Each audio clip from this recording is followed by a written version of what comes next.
by mělo být samozřejmě těch nejjednodušších. Míša si dává docela na čas.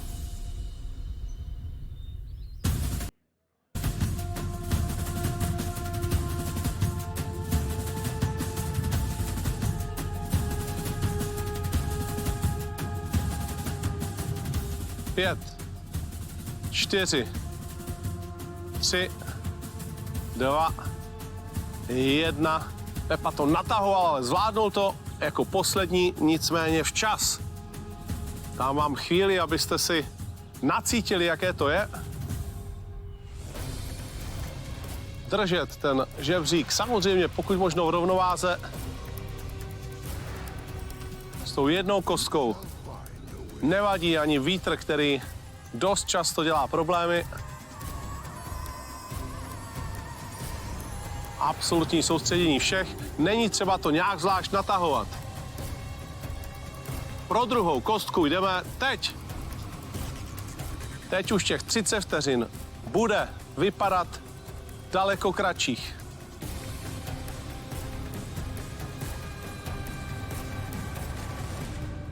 Jste v polovině časového limitu, je na čase se určitě vydat zpátky. Ivanka to zvládá skvěle. Michal se blíží ke konci. Také Pepa přidal. 4, 3, 2, 1 a Bára jako poslední dorovnala ruce.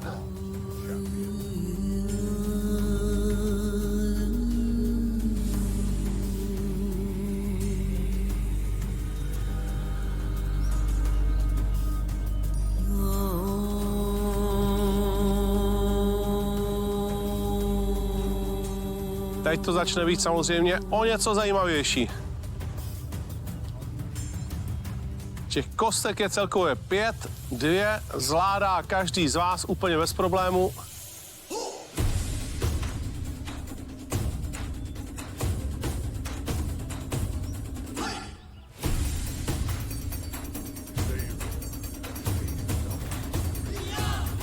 Soustředění je naprosto evidentní.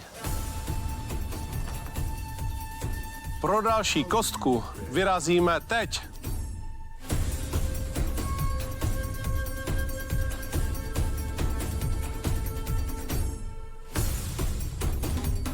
Některým se třepou ruce, ale zatím všichni docházejí ke stolečku i po třetí. 15 za námi, Michal trošku ztrácí čas. Bára už bude muset pomalu na cestu zpátky. 5. Ivance to padá 4.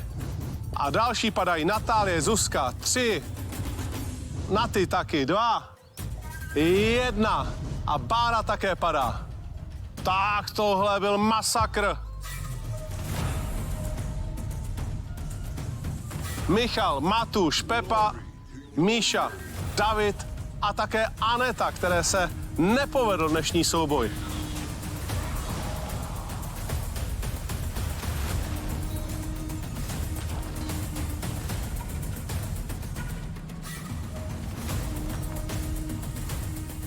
Pouze dámy vypadávaly. Natálie, Zuzka, Bára, Naty a Ivanka.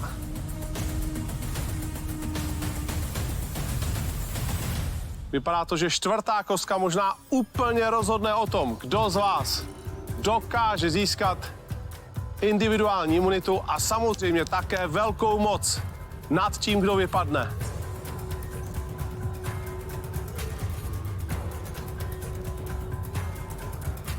Pro další kostku jdeme teď. A začíná závod s osudem, který nezvládá David, Aneta, Míša, Matuš a už jen Pepa a Michal.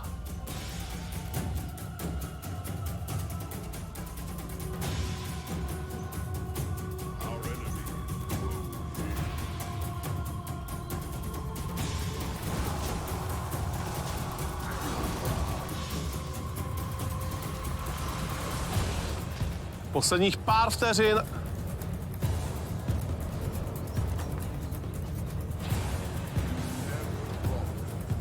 Pepa to zvládne.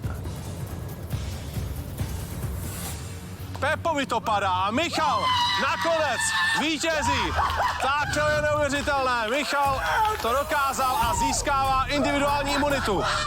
Michal se raduje, já se raduju s ním a vím, že se můžu opřít o jeho alianci a o důvěru mezi námi dvoma.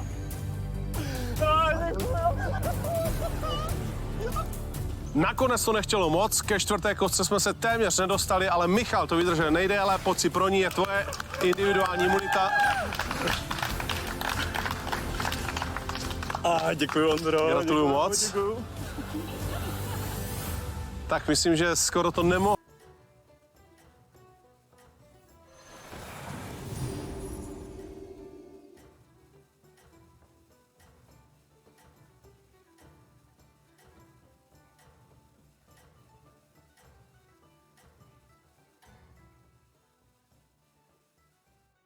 Glory to your name.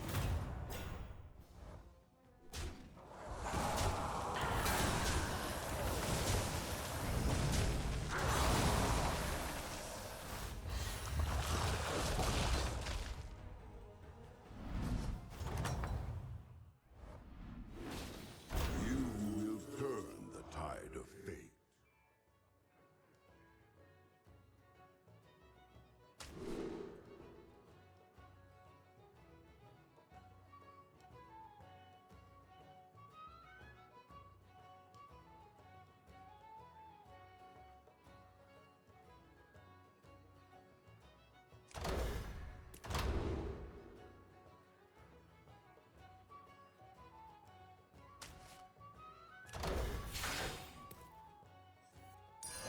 Let's make this spicy.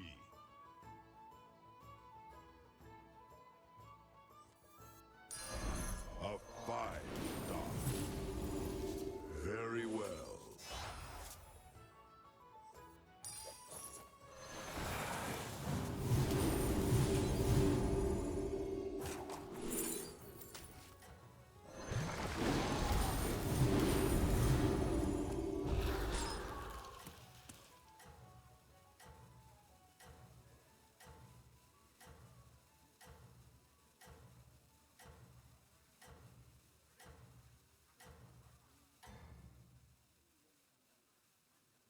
Our enemies close in.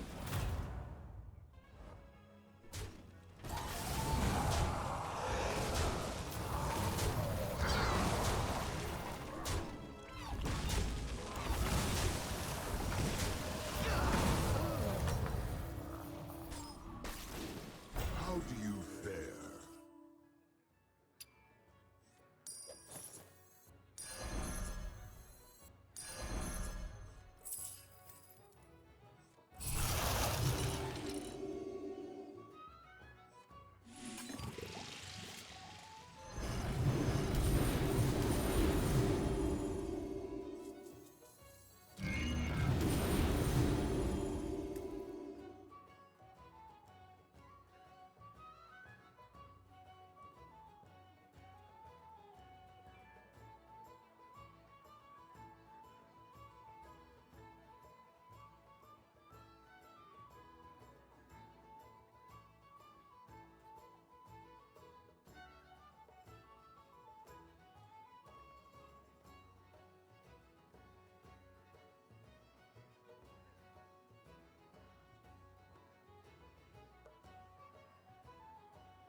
mohlo být, když se na tebe dívám, šťastnější konec. Nevím, jestli pro všechny Fénixe, ale pro tebe určitě. To je naprosto zřejmé. Jak moc jsi to přál vlastně zažít tenhle ten moment, když se na tebe dívám, tak to je highlight. Já jsem vůbec nečekal, že k tomu jako někdy tady jako dojde, ale je fakt, že když jsem viděl, že jsem si vylosoval žlutou, tak nevím, nějak se mi to tam prostě líbilo. Cítil jsem se na to, já jsem si ten souboj trošku zkoušel ošahat na jednom cvičišti, takže věděl jsem, jaká to je záludnost a proto jsem se snažil zůstat na mě, tyho, fakt soustředěný. Já takhle soustředěný moc, no, já jsem, děkuju. Ne, úplně v pořádku, užij si ten moment, protože teď a tady se uročily ty přípravy. Já vím, že jsi se snažil připravit maximálně možným stylem na Survivor. Budeš mít v kmeni velké slovo.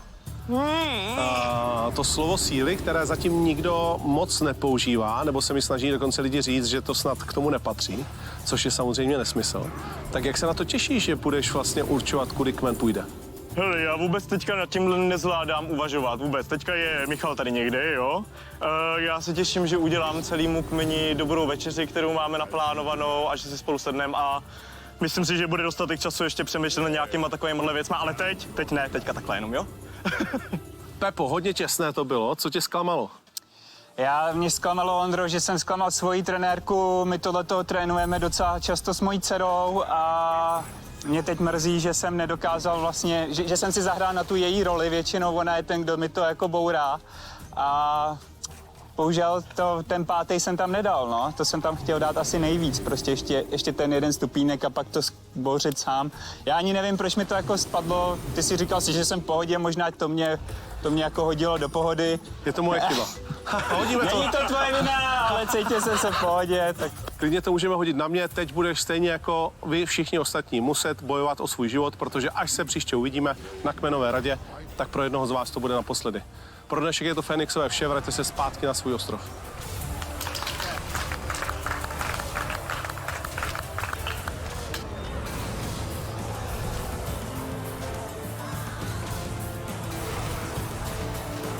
Já vím, že ten souboj je dost o štěstí a tak, ale i pro mě to je strašně obrovská věc a prostě jak jsem fakt šťastný. Uprostřed toho všeho, kdy zas máš hlad, řešíš tohle, tamto, to byla hrozně hezká, jako lidská emoce. Hrozně hezký lidský moment prostě. Jo, to bylo tak krásně, jak ty se radoval. Ne, krásně. Já jsem fakt nebyl nikdy sportovní nadaný, vždycky jsem byl obkloustlej, jako, že se sem dostanu do té reality show a ještě, že se mně podaří vyhrát takovouhle, jaký mám lidi v kmenu. Tam je učitelka tělocviku, tady je olympionička v běhání, MMA zápasník a takovýhle. Já ani nevím, jak vy jste se podkopávali. Já jsem pak byla v takovém jakoby tranzu po tom pádu, že jsem si hlavně, jak jsem vylezla znova, tak mi tak klepaly nohy.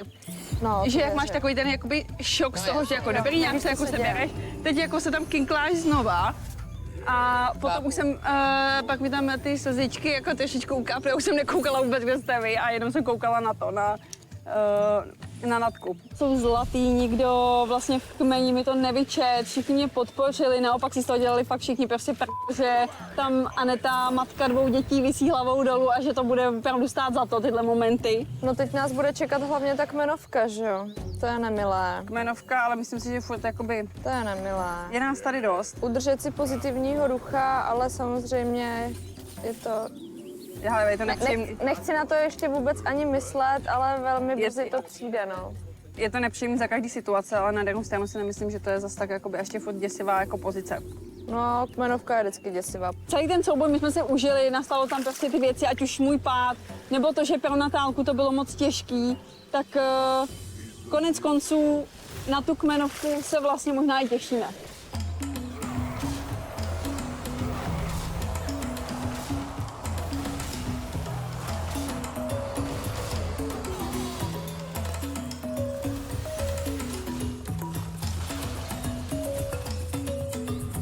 Pojďte se podívat na vypuštění divoké zvěře. Tady na tom si musíme představovat také nápis Esmeralda.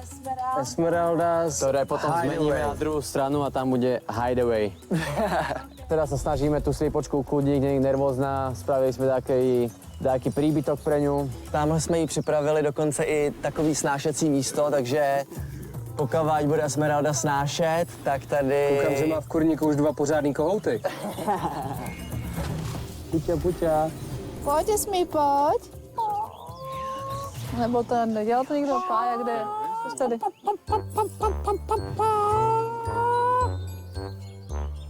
Hele. Pojď. Esme. Ona vidí slepá. Je to malý krok pro slepici, ale velký krok pro krotitele. Jo, Esmeralda bude náš hlídací pes. Jak sa ráno zobudíme a budeme mať vajíčko, tak jo. Dúfam, že tá sliepočka bude šťastná, že na ňu nebude pršať a že sa k nej nedostanú žiadne tieto kuny, čo tu behajú a tieto zvieratka, aby náhodou nebola tá kuna, kto zje tú sliepku pred nami, no. Je taký uklidňující sledovat to zvíře, viď? Tak když koukáš prostě do akvárka na rybičky. Nebo na televizi. Nebo na televizi, jo. Tak si tady uděláme ještě lavici a budeme vždycky večer místo ohně koukat na Esmeraldu.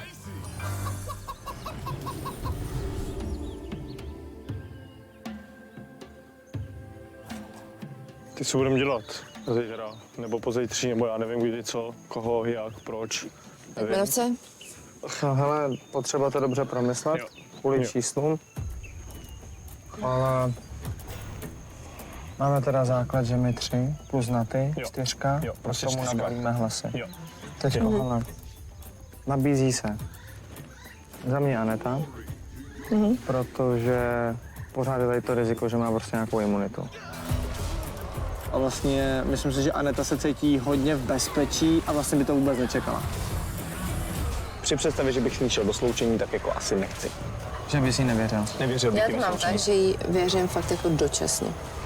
Že to je prostě není hráč, se kterým bych hrála prostě nějak jako díl. Takže jako za mě já si nemám vůbec problém. Ostatní nejspíš budou psát Matuše, ale tím, že nás je asi víc, tak by nejspíš měla jít domů Anet. Jenom ať si projedeme hlasy. Pro Anetu budu hlasovat. Já, ty, Pepa říkal ráno mě taky na pláži, že chce Pepa. dávat Anetu. Děvča? Ivča, na ty, Bára. Ne, na ty ne. Jo, Natálka jako naše Natálka. No, A 6. Bára. Bára. Bára. Ale musíš to s ní zkoumat. Jo. Beru si to fakt na to. Barča už vlastně na jedné kmenovce trošku zazmatkovala, tak proto vlastně zdůrazňuju to, že když se na něčem domluvíme i s ní, tak se jí musí opravdu hodně důrazně říct, že ať se řekne na kmenovce cokoliv, tak prostě se jede podle plánu. Tak jsme domluveni, takže já teďka jdu prostě akorát. Budu mluvit teda s Bárou a to je vlastně Decid. Jo. Báru chci chránit, protože jí prostě věřím, je mi sympatická a když se mnou mluví, tak v tom necítím žádnou hru a žádnou faleš. A Matoušovi se teda musí říct ta Bára, musí to všichni prostě, my to všichni musíme, aby jako nikdo se neprokec Matouše. Takže Matoušovi. Bára. Jo. A všichni mu říkáte Bára. Pepovi řekneme, jak to je, ale až zítra. Jo. Báru zpracuješ ty. Jo. A Natálka to vůbec nespěchá, Natálka Natálka je... nespěchá, my hlasujeme Anetu a vy v Holčičí alianci řeknete Matuše. Matuše, ano. Jo? Ano. Super. Super. Ježiš, já budu zase brčet tím. Já taky. Bude to. Je domluvený, jo. Toto. Jdeme jíst.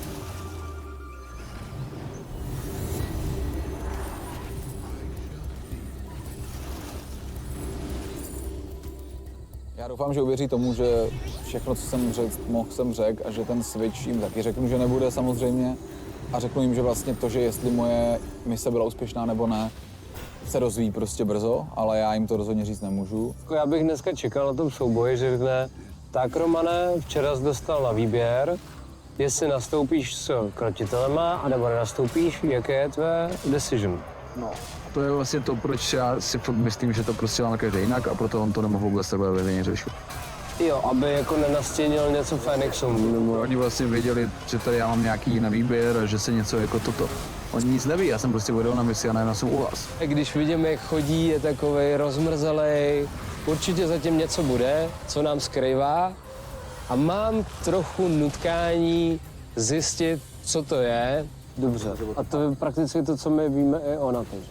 Asi dost ty podobné věci. No. Mám takovej zvláštní pocit, že Roman se stejně vrátí nazpátek Fénixu.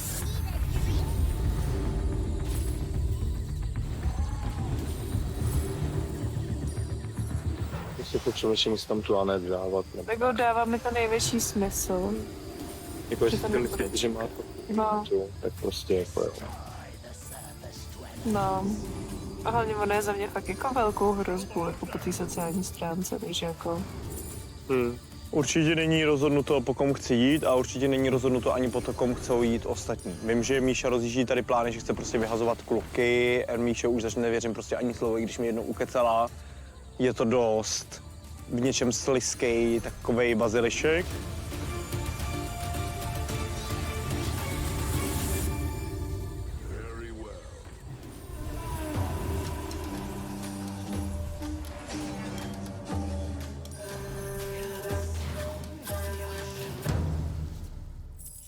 No, jak bude ta kmenovka? No, Tak si myslím, že by mohlo nastat, že na Petře jim nevyměnili šátky, že jo? Jo. Na ty no a právě, to si Romanovi. hodím těž, no. A myslím si, že je dost možný, že by je normálně vyměnili před tou kmenovkou ještě. Naspäť. Naspět. A ještě jich, nebudou ještě bychom- mít imunitu? Já si myslím, že ano. A že bychom Ještě jich mohli možná hlasovat. hlasovat, jo? To by bylo tady. Taká nepísaná dôvera si myslím, že medzi mnou a Anetou je to aj tým, že máme podobný vek, podobné životné skúsenosti a to prispieva podľa mňa aj k tej vzájomnej dôvere, ktorá tam medzi nami je. Takhle, Roman potom mě netuší vůbec nic. Jako, že Ne. bychom ho tady chtěli Ne, hlasovat. ne, to Takže ne. ten by měl takový jakoby správný šok. To by bol, áno, šok. A myslíš si, že by to nejako mohlo u nás zamiešať karty, alebo... Tak hele, tím, nevím. že Roman odjel, tak si myslím, že holky ty chtějí, co se tak jako bavilo, tak by chtěli hlasovat jako Barču. Varianta na kmenovou radu je, že bychom vlastně hlasovali Matuše. Herně ten Roman nám zatím může dát víc. Keď som si dal tie argumenty na nejakú misku váh alebo do nejakej logickej súvislosti, tak skôr mi to evokuje k tej Anete, že teda naozaj mi hovorí pravdu.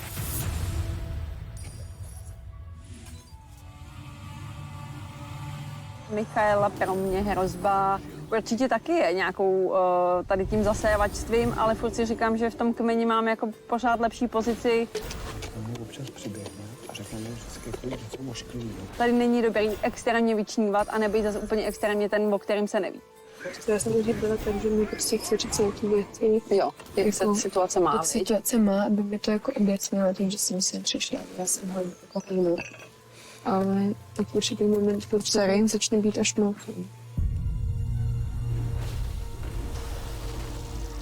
Jsi se vyspala? No, hele, jako dneska to bylo divoký, byla jsem zvracet, byla jsem víc věcí, není mi dobře, jsem zelená. Jsem zelená, no. Ta Bára tady udělá toho, je špinavá, udělá tady, zastane tady práce 2 chlapů. Možná si dám jako chviličku, ale mě to fakt jako... Všichni vidí, že hrozně makáš a všichni vidí, že ti je teďka blbě, tak se na to nemusíš No. prostě. A Míša prostě si tady čiše furt vlasy, jo. Tak jako kdo je tady potom, nelíbí se mi tohle prostě, no. Jako za mě nedělá fakt nic Míša. Míša nedělá jako vlastně, já jsem tak furt busy jako tím, že si někde najdu práci, že Vždycky se to můžeš ne najít nějakou to. práci, když chceš. Ale tím chci říct, jako, že vlastně paradoxně pak nestíhám koukat, kdo nic nedělá. Jo. Ale když jsi to takhle řekla, tak vlastně ta Míša do moc věcí jako nepíchne. No, ona píchne do lidí akorát. No. Konkrétní případ teda, že Michaela mluví špatně o té Báře, že oni říká, že se tady teda nějak jako, že používá svoje ženský vnady a že si natřásá zadek nad ohněm a já nevím, co připadá mě to úplně z cesty. Tak já nevím, jak ty jsi na tom s Míšou, tak doufám, že jí neřekne, že teďka tady mě začíná prostě fakt štvát. Když přemýšlím o tom, koho do Aliance určitě ne, tak je to pro mě ohromně těžký. Hele, na oko říkám Matouše, dává to jakoby smysl Jo. a uvidíme. Ty. Co by to bylo? Zvládne?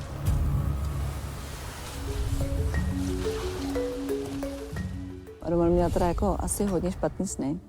Pořád tomu říkal ne, nechci. Myslím si, že Roman je nějaký nesvůj, není ve svý kůži. Nemohl spát vůbec, nemohl spát.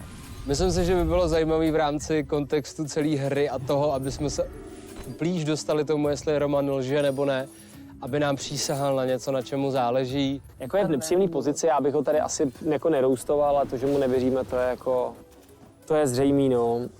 A hlavně jako i ten jeho výkon, když za nás včera hrál, byl takovej plážo. Sporták je to dobrý v porovnání s Filipem, ten jako výkon byl propastný, že jo. Zkusíme Romana dostat do úzkých, aby jsme vlastně zjistili, jestli lže nebo ne. Tak jo, ty sečáku, ty jsi mi tady teda zavařil tvojí přítomností. Ale jestli jsem se měl někomu svěřit tady s těma věcma, tak to bylo jednoznačně Dany. To ti přiznám, nevěřím ti úplně celou tu věc, co jsi nám tady jako naservíroval.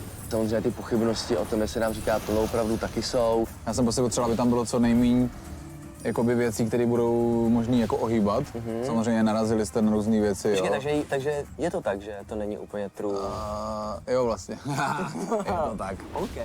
Já si myslím, že on tušil, Dany, že to není úplně 100% pravda, co tady říkám. Málo kdy lidi v Survivoru říkají 100% pravdu, obzvlášť když jsou na misi. Ale ne, vlastně i proč tady spolu sedíme, že se chci nějakým způsobem přesvědčit, že pořád máme to naše prostě. Že jako my dva si můžeme věřit. Jemu samotnému prostě v této situaci není dobře, je to vidět. Oba dva máme na krku jinou barvu šátku, tak tím pádem chápem, že nějakým způsobem hrajeme jinou hru. Ale opravdu tady není jediná varianta, která by korespondovala nějak s tím, že já bych tady hrál s Romanem. Přál by si říct, abych tady zůstal, nebo ne? Upřímně. Vypadni oce. Tak jo, tak jo. Je taková zvláštní energie, jak se rozdělejí ty dva kmeny, ty dva tábory, tak prostě v ten moment hrajeme proti sobě a to nám nikdo neodepře. Ale jednu tajnou informaci pro to mám za pár dní, hodin, to už nebude tajná informace. Jo. Takže teď ti říkám jenom proto, aby jsi uklidnil. Jo, jasně. Že vlastně tady nebudu. OK. Je dost možný, že až se na ty vrátí, že se na se vrátí, OK. bude mít skrytou imunitu. Ale jestli ji bude mít, tak ji bude mít až do sloučení. A zbytek se za pár dní stejně nejspíš dozvíte. Hodní. Jasný. Já si myslím, že Dany je rád, že jsem mu to řekl a ulevilo se mu, že jedu. To je zajímavý, že? Dva nejbližší lidi tyhle, že si vlastně potřesou ruku nad tím, že jsem rád, že půjdeš do p***le.